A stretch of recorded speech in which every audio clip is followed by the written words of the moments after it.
Hello, good morning and welcome to Thoughts and Updates this week as the van goes past. Last week I was talking about the telephone boxes which are just behind me, and that's the place where they are on the trail, although I went further along in order to show them off.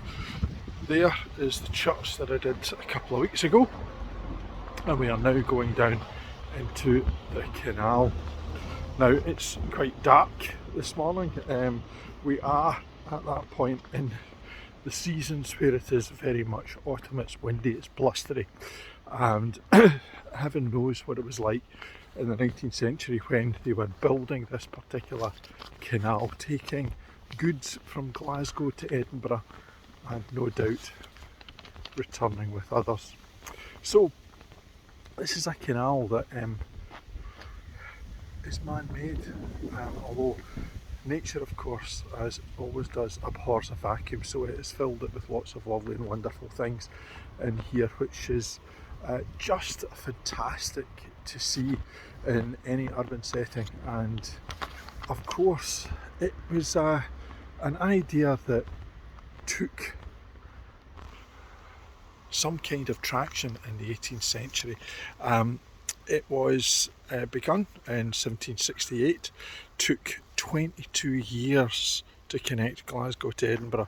There was, however, a 7-year hiatus. There was a break of 7 years because of a lack of cash.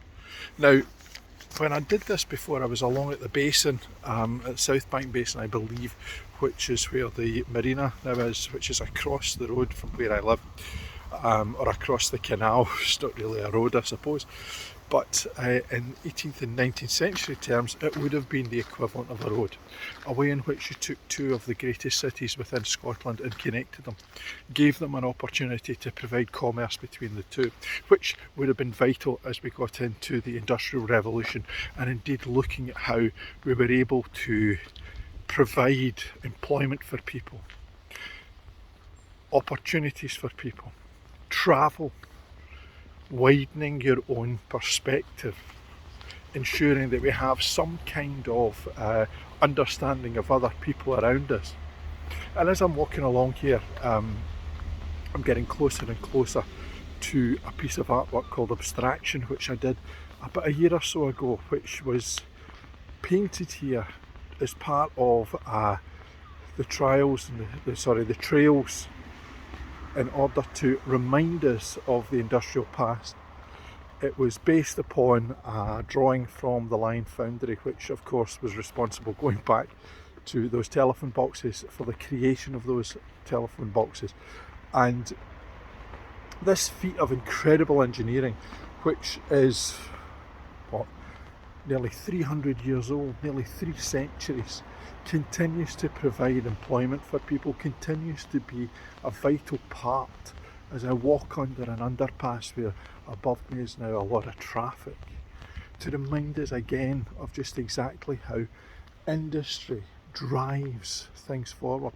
That in actual fact, as I am now at Abstraction, which is here painted on the pillars round about me, in order to give people the dignity that they require, in order to give them the opportunities that they need, in order to provide us with a way out of any kind of global pandemic, we need to have investment.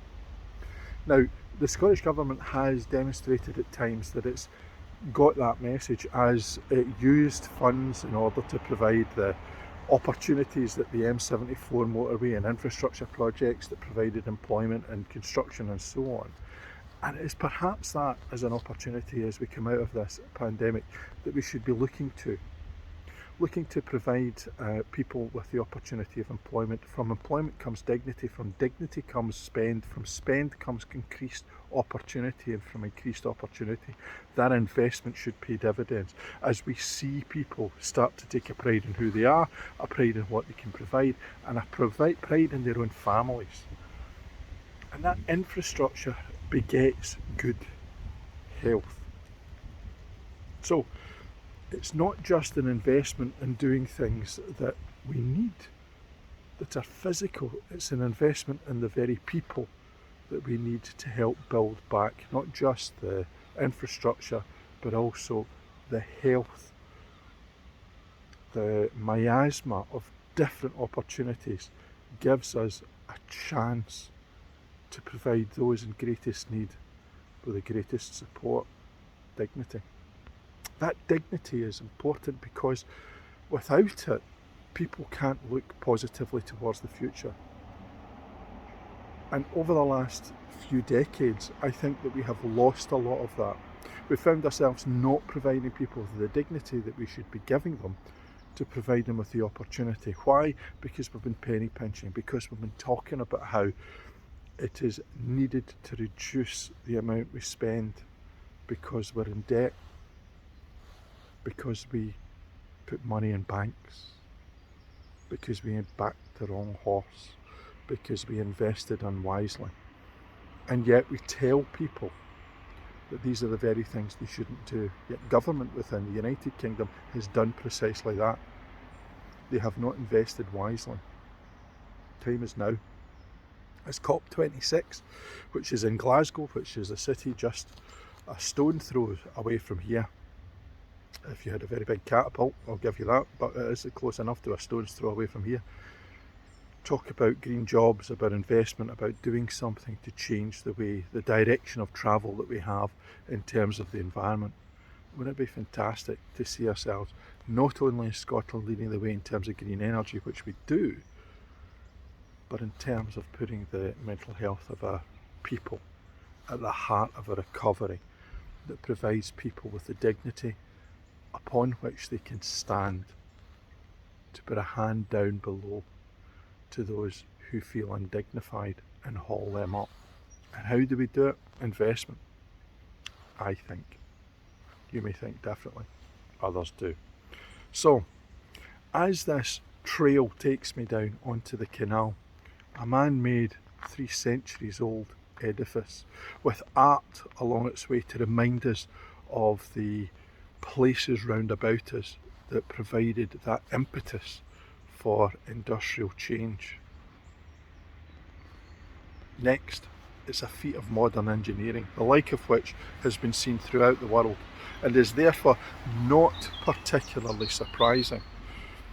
But in any urban landscape, it's always good to remind yourself of what we have been capable of in the past in order to provide you with the security of knowing that you should be able to provide that in the future. So till next week, bye for now.